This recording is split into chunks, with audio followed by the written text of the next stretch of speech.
L'épisode du jour, eh bien, c'est la présentation d'une petite prépa. On n'est pas sur la préparation d'un vélo tout-terrain, non. On est sur la préparation d'un utilitaire. Et cet utilitaire, eh bien, c'est notre petit cube Katmandou EXC qui a été un petit peu tuné pour pouvoir être utilisé toute l'année et notamment l'hiver.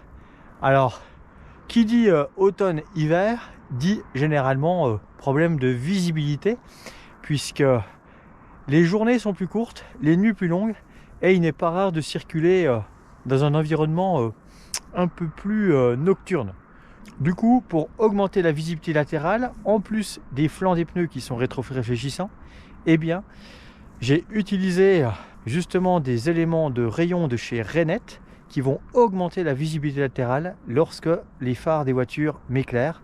Donc ça, c'est vraiment intéressant dès l'instant qu'on est perpendiculaire à la chaussée, arrêter un stop ou un autre pour avoir une super visibilité.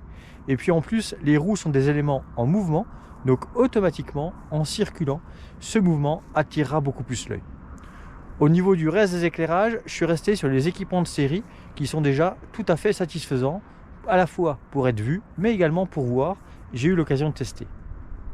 Après, toujours par rapport à la sécurité, là, forcément, pour pouvoir rouler l'hiver sur des chaussées où l'adhérence est précaire, j'ai monté un ensemble de pneus Schwalbe Marathon Winter Plus avec non seulement des clous sur la bande de roulement, mais également sur les côtés pour avoir de l'adhérence, notamment sur tout ce qui est courbe, rond-point et autres.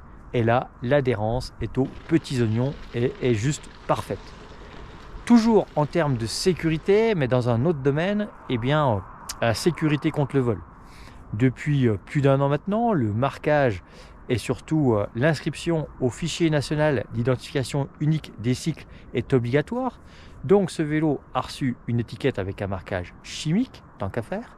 Et puis surtout, eh bien, j'utilise un antivol de dernière génération, un antivol abus, avec une alarme intégrée qui peut sonner jusqu'à 90 décibels.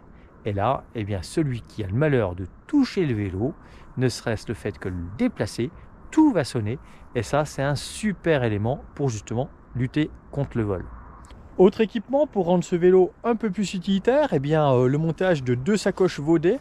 Mais là, petite astuce, pour pas avoir un look trop mémère et garder une ligne sportive sur ce vélo, vous noterez qu'au niveau de la potence, j'ai opté pour la position la plus couchée possible pour avoir un maximum d'allonge. Et bien au niveau des sacoches, plutôt que de mettre des sacoches arrière, ce sont des modèles destinés normalement au garde-boue avant. Du coup, on est sur des volumes plus petits en termes de litrage, mais finalement beaucoup plus adaptés à ce type de produit et par rapport aux besoins en termes de transport que je puisse avoir avec ce type de vélo. Donc voilà pour la petite préparation spéciale hiver. Et puis au-delà du vélo, eh bien, il faut s'équiper avec des bons gants. On a opté pour des gants Shimano avec membrane Gore-Tex et surtout chaud.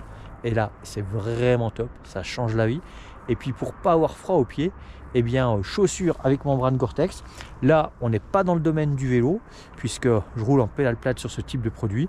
Donc une bonne paire de Salomon Gore-Tex à l'origine pour le trail, avec une bonne semelle, des bons crans, et puis surtout une bonne protection thermique et face également à l'humidité avec la membrane Gore-Tex. Donc pour rouler toute l'année, vous l'avez compris, il faut un minimum d'équipement, sinon ça peut vite devenir une galère. Et puis l'onglet, c'est jamais agréable, que ce soit les pieds comme le bout des doigts.